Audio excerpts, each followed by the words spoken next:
বর্তমান সময়ে জনপ্রিয় রোমান্টিক জুটি নির্জন নাহেল ও আরোহী মিম।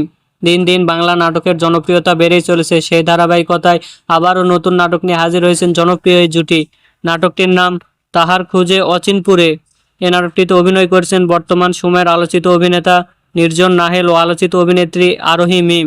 এ নাটকটি রচনা ও পরিচালনা করেন আরমান রহমান প্রত্যয়। নাটকটি খুব শীঘ্রই স্কাই ড্রামার ইউটিউব চ্যানেলে প্রকাশিত হবে। আপনারা দেখতে চাইলে অবশ্যই স্কাই ড্রামার ইউটিউব চ্যানেলে চোখ রাখুন এবং নিয়মিত নতুন নতুন নাটকের আপডেট পেতে হলে চ্যানেলটিকে সাবস্ক্রাইব করে রাখুন। পরবর্তী ভিডিওর জন্য অপেক্ষা করুন।